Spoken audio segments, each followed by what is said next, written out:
Welcome back to the GSMC Hockey Podcast presented by the GSMC Sports Network. We're in our second segment of the night talking about NHL trade rumors from the weekend. What has come to life after a couple of days where things were kind of flying out of nowhere. The biggest one that did happen today, let me actually make sure I get all the pieces right in this trade here. Give me 1 second, actually. It is Linus Ullmark being traded to the Ottawa Senators, the team that we knew was definitely going to be a suitor for a goaltender here.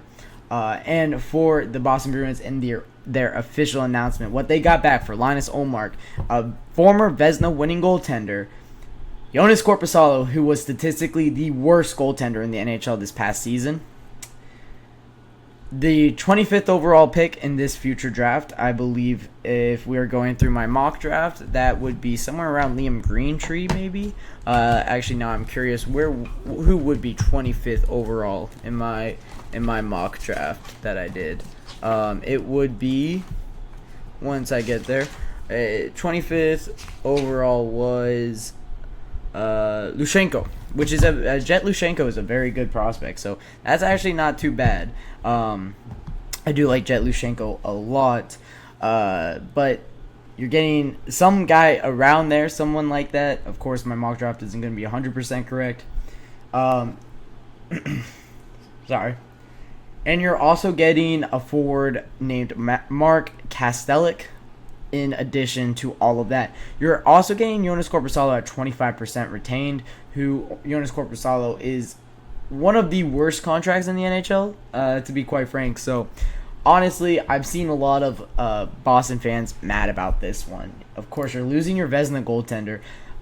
You don't really have too much of a... You don't have too much of a say in what, as I'm speaking this, of course, I'm also keeping an eye out on the Florida Panthers-Oilers game. The Panthers just take a lead in this game. It is now 2-1 in the Stanley Cup Final, Game 7. With 5 minutes left in this second period, the Panthers are able to take the lead in that game. It is a goal from Sam Reinhart. Of course, the assists haven't come in yet, but that could be a very influential goal. Thank you, Alex. Sam Reinhart makes it 2-1. That could be a very influential goal in this Stanley Cup Final with only 25 minutes left to play in this entire season. The Florida Panthers do take a lead here. But as I was saying, for Linus Ullmark, we knew that they weren't going to get back what they really wanted. Like, they weren't going to get a package back for this guy. He's made it clear that, or you made it clear that you're trading him.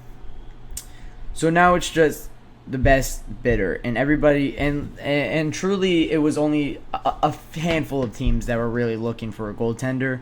The Devils already got there, and with the Markstrom return that they got, or with what they had to give up for Markstrom, it didn't seem like goalies were that too valued this year, is the problem here. So this is kind of what happens. You end up with a return that you're not too happy about, but you have Jeremy Swayman still. You're not really worried about your goaltending situation. You're more or less worried about your prospect situation and then your forward situation right now. If you're the Boston Bruins, hopefully for them, they can hit on that 25th overall pick. If not, I think this team spirals a little bit in the upcoming years. Does a little bit worse next year, does a little bit worse the next year, and then it starts to enter a rebuilding or retooling phase. For Linus Ullmark, you knew he was going to get traded. He officially does. For the Ottawa Senators, it's a fantastic deal. You got your goaltender, who you felt like not having a goaltender this year for the Senators is why they weren't a playoff contender. Honestly, with that forward core, with the entire team that they have around them, they just needed a goaltender. What they were getting from Anton Forsberg and Joonas Korpisalo this year was literally the worst in the NHL, and that's what led to them being a below average team. So congratulations for the Senators. They're looking like they'll be in the playoff hunt next year. Moving on now, I heard a lot of noise about Rucker McGorty going somewhere this offseason over the weekend. Of course, he announced that he was going back to Michigan for his third year in collegiate hockey after being drafted in the first round in 2022 by the Winnipeg Jets. Rucker McGorty is a fantastic forward prospect. He's played on Team USA in World Juniors, has played very well in the World Juniors as well. A good prospect that can definitely be of use for an NHL team. And it kind of left you scratching your head like, why aren't they trusting in Rucker here? Why aren't they taking him into the NHL team? And now I'm hearing that they're trying to get a package for they're using Nikolai Ehlers and Rucker McGorty in a package for somebody or for a higher draft pick. I don't know what they're looking for a return here in Winnipeg, but it does leave me scratching my head a little bit because I feel like Rucker McGorty can definitely produce at the NHL level, and he's under team contract for 2 more years here. We'll see where he ends up if he does end up getting traded. I believe he absolutely does because he deserves to be playing in the NHL. He's a fantastic forward, as I mentioned, that is looking to, take that next step. Of course, I don't think he wants to go back to Michigan for a third year in a row.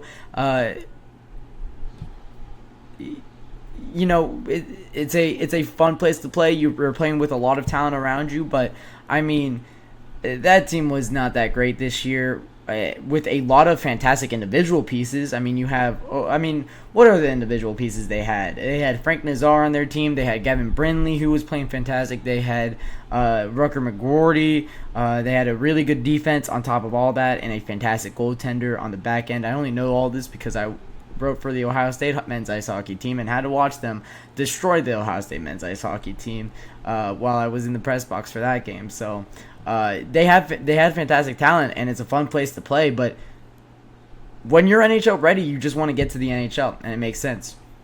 Another big name, Brett Pesce, is coming up in a lot of talks. What's going on in Carolina, man? Their entire team wants out. Martin Necas is good as gone on that team. Brett Pesce wants to be gone. Teuvo Teravainen still, I'm not hearing anything with contract talks for him. You have Jake Gensel, who's a pending UFA, who admitted that he wants to return, so we'll see what happens there. On the back end, I heard Brady Shea's not returning, which will be a huge loss to their defense decor. So the Carolina Hurricanes are kind of all over the place right now, and for a team that was, perennial 100-point contender, you're wondering what's going on. Of course, they lost their general manager this offseason. He went to take control of the Columbus Blue Jackets. Don Waddell this is. So maybe that adds a little bit to all of this. Just their new general manager isn't being able to negotiate as well as Don Waddell was able to. But, I mean, this entire team wants out in Carolina. So we'll see what happens with all of that. Of course, you have a fantastic core around Sebastian Aho, who is a superstar. So Jake Gensel will return, who played fantastic for the Carolina Hurricanes in the last half of the year after they got him for the trade deadline. You still have 2 fantastic goaltenders in Kochetkov and Freddie Anderson. So we'll see what goes on in Carolina. But right now, it looks like a lot of people want out, and we'll see if they're able to replace them. Other big rumors that I've heard. Okay, I'm trying to think about how to phrase this. I saw on Twitter today that the Toronto Maple Leafs and the Utah Hockey Club have come to an agreement for a trade with Mitch Marner. However, this could just be a rumor, and this isn't 100% information. It's just a rumor I saw on Twitter from a former NHL insider writer. So I don't know how reputable this is. This could not have happened. However, Mitch Marner rumored to be going to the Utah Hockey Club. And if this is true, that is insane. That is I can't wait to see the return. That return for a Mitch Marner is gonna be, that's a blockbuster. That truly is a blockbuster trade. You're not gonna give up Logan Cooley. You're not gonna give up Clayton Keller in a trade like this. You're not gonna give up